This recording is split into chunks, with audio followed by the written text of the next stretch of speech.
Time, the passage of life, gone in an instant, then forgotten in the span. Wasted in sleep, at work, at school. Never knowing, will this be my last coffee, my last goodbye or hello to the ones I love, the last word I'll ever speak, my last time watching my favorite film. Years go by, yet seem like yesterday, leaving you struggling to remember the voices of those that have died. Time is unrelenting and has no qualms about passing us by, for we are not eternal, at least, not all of us. I'm Billy Baker. Welcome to the Spooky Crew. It was October 24th, 2008. By all accounts, that month in Moriarty was surprisingly warm. Yet on that particular Friday night, a chill crept in. Thermometers dropped to 17 degrees and greeted the band of drunken teens. The three victims in question had made a name for themselves with petty vandalism, robberies, and assaults, all filmed and filed with the GoPro strapped to Jake's chest. Their leader was Jake Tavern, known to have had antisocial tendencies, and having been recently released from lockup was by far the most qualified to lead the group of quasi-killers. And almost they aimed to remedy. The two Gallego brothers, Ralphie and Michael, were outcasts from the local scene, having tried hard to fit into every possible clique only to face rejection and resign themselves to following whomever they perceived as superior. They laughed while they cruised, drinking and tossing their bottles out the window. Brothers, tonight is the night. You ready? I was born for this shit! That night was an initiation of sorts. A girl named Marcia had recently rejected Ralphie. In response, the previous weekend, the boys had slashed her tires and spray-painted her car. Tonight, their plan was more sadistic. Jake had recently named the trio the Lords of Death and demanded a bloodletting inauguration. Their target, it seemed, was Marcia herself, and the horror they wished to inflict would all be documented. This is her house! This is her house! Ralphie shrieked as they pulled off on the road, slipped on their ski masks and grabbed their crowbars. Now when we get in there, we got to take the family down. Quick, Ralphie gets revenge, and when all's said and done, I get a photo shoot. Comprende? When they made their way closer, Ralphie pulled aside. Hold on, I gotta pee. What? While that sounds like a you problem, get ready. They approached the house, and it was quiet, dark, its inhabitants unaware of the horror outside. It started with a hum, followed by low-sung lyrics. Times have changed, and we've often rewound the clock since the Puritans got a shock. When they landed on Plymouth Rock. The trio stopped in their tracks, searching the darkness, the cars in the drive, the shadows under the porch. Then they looked up after hearing the jingle of a bell. What the fuck?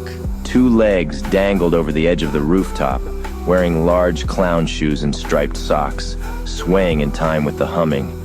The hoodlums flinched as the legs stopped suddenly, then pulled themselves up, out of sight. They could hear movement up above. Michael clicked his flashlight, revealing the girl's face in the glow, painted like a clown. Her fluffy red hair topped with a little black hat as she peeked down from the rooftop. Hi. Her voice soft and unnerving. They froze, petrified at the absurd sight. I'm Mercy. Who are you? Their breaths hung in the air. The brothers, it seemed, knew the legend well.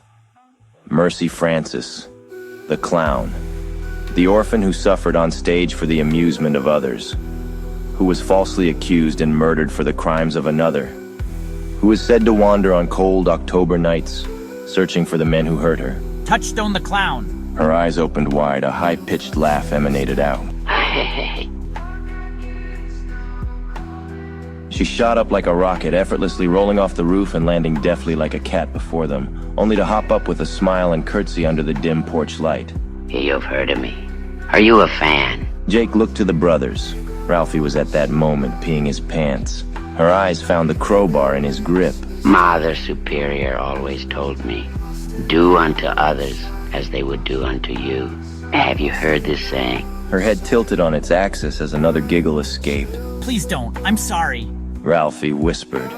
Jake backed away while Mercy twirled in place, spinning like a top in her black and white skirt. Then she continued her advance. Only for yourself, I'm sure. She stopped, her Cheshire Cat grin expanding beyond reason. Ah, I know. Would you like to see a trick? The crowbar clattered on the pavement as Ralphie ran for the trees. Mercy smiled and laughed, staring Jake in the eyes. Hee hee. Hee hee hee. I guess I'll show you later.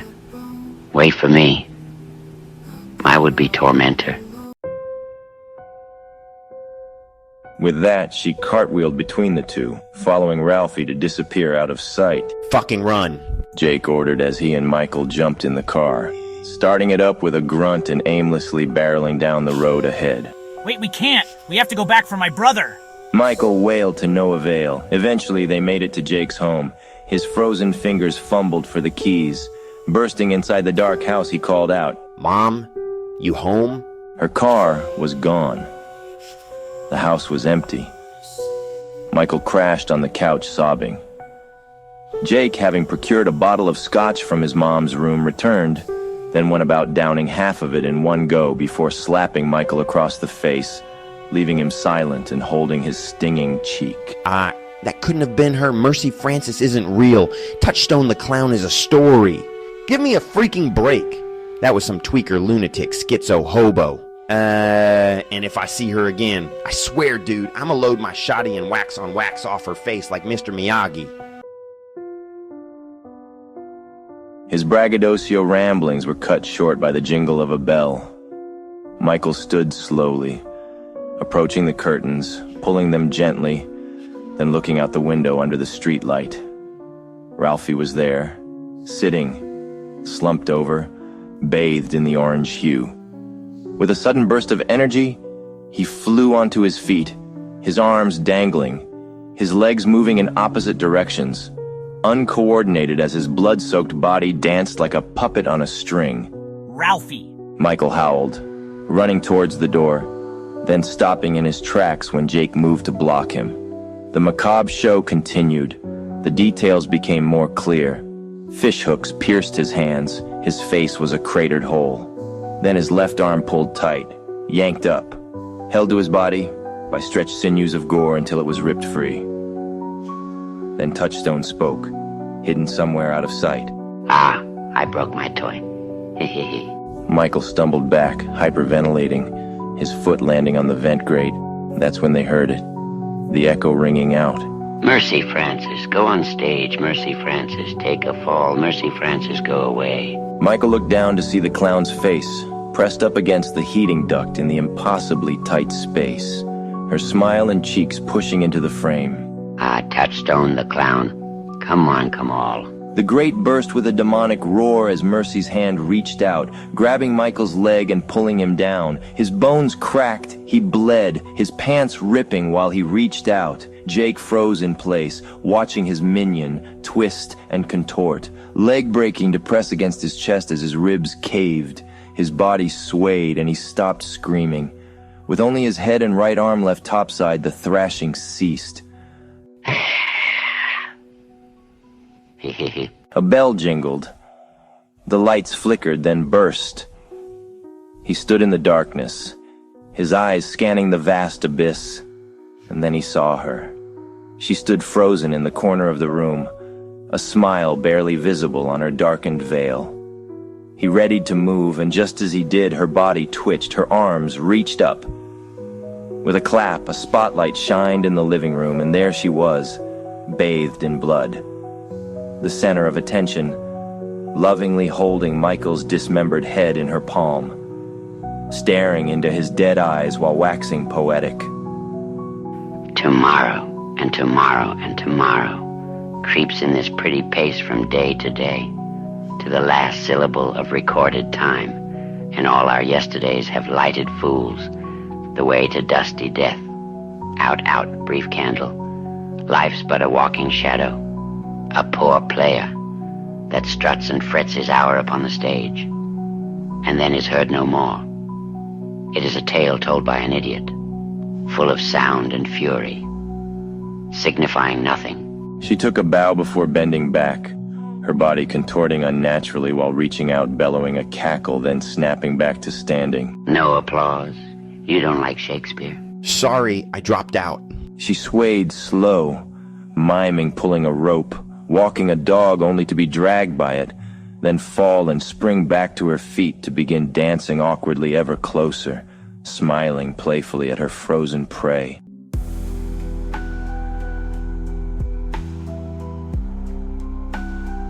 The next morning, the remains of Jake were found in the spot he stood moments before the camera cut to black. He'd been torn to ribbons, disemboweled, and half-eaten. The police photos were grisly. The camera itself went into evidence lockup, only to vanish and have its contents uploaded to YouTube for a brief tenure before it was scrubbed from the site. With 3 more bodies in her pile, it would appear Mercy Francis is still around. With that said, if you happen to find yourself in Moriarty on a cold October night and a bell jingles in the dark, well, hopefully you're not the type of guy Mercy Francis is looking for. I'm Billy Baker. Stay safe out there.